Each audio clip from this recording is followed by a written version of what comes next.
Welcome to the Defiant Misfits podcast. Today let's talk about marriage. I know there are many of us unmarried people. Some want to get married and others do not. Growing up, I was told you are a youth until you're 35 years old.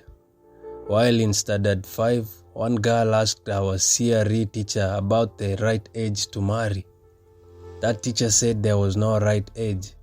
She said that the society expects you to be married by the time you are 30, whether you're a man or a woman. She continued and said that the right time to marry should be when you're ready financially, emotionally, and mentally. That stuck in my head. That's why I have not married yet. Sometimes you can be ready, but no one is there to partner with you, or those who are there do not meet your qualifications. I am not speaking for myself alone, so why are we not married? Most of the reasons are easy guesses. I once asked a girl out and she came with her best friend. The best friend was a man.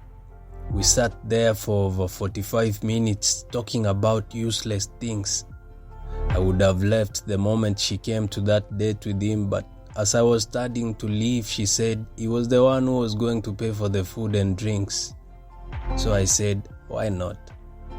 Her proposal as we were eating intrigued me. With curiosity, I stuck to my seat and held myself back.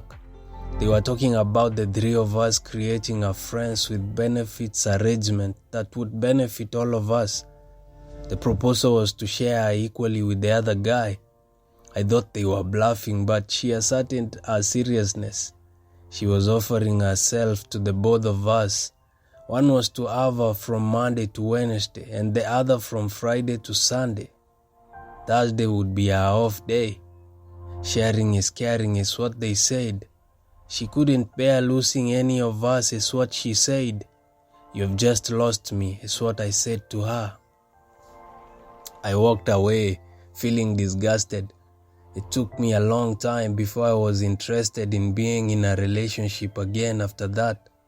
I felt like a baby that knew not what goes on. Alcohol became my babysitter. I would use it to numb my pain. I must admit, I have never had a true love. Everyone I have ever been in a relationship with was in it for their own convenience. I knew it, but for the sake of having company, I just let things be. I realize now that I was not scared of being alone. I was only scared of what those who saw me always being alone would say. How would they treat me? What kind of a person would they think I am? Would they say I was antisocial? Drinking alcohol was doing me no good. My desire to quit led me to the church, but I couldn't fit in there.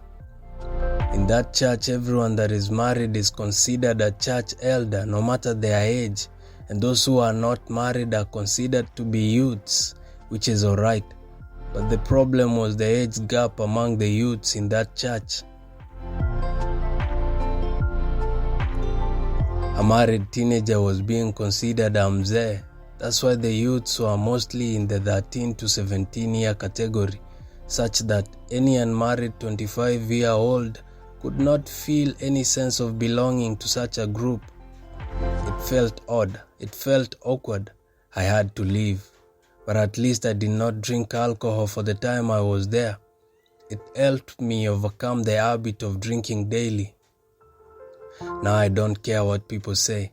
I am comfortable with being alone. If someone is coming to disrupt my peace, it's easy for me to cut them off because I'm not going to allow anyone to give me sleepless nights or because they think that they are doing me a favor by keeping me company. But my parents are still where I was when I used to be scared of how people would view me if I was always alone. They are scared for me. They keep lecturing me. They tell me a scary story that gets me out of wits. The story of a man who died a bachelor. When his age mates were getting married, he was busy partying. He never went to work. All he did was party. As his age mates were busy making babies, he was busy rolling weed. When his mother cooked, he would time when she was not looking, grab the cooking pot with food still boiling in it, and run off with it into their banana plantation. The mother would beg him to share the food, but he would consume it all while laughing like a lunatic. Time went by and the mother died. His father had died years before. His age mates' children grew up and started looking after their parents. Then the guy spent about 2 decades hovering around the village like a wandering Jew, going from home to home, eating leftovers and coming by the night to steal avocados and other things from his neighbors' plantations.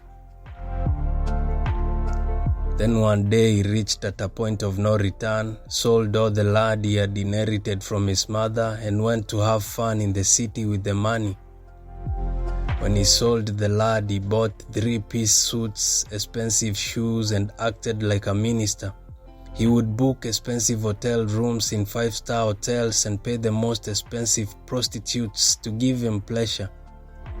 Then the money finished and he got stuck in the city without fare to go back home. Where was he going back to when he had sold everything? However, a neighbor gave him a lift back home. Back there, no one would accommodate him. He started spending nights by the road passing through the land he had sold. It was not long before he started ailing from a strange disease and died after over 2 years of sleeping in the cold outside. When he died, he had no children to bury him. The people in the neighborhood did not value him.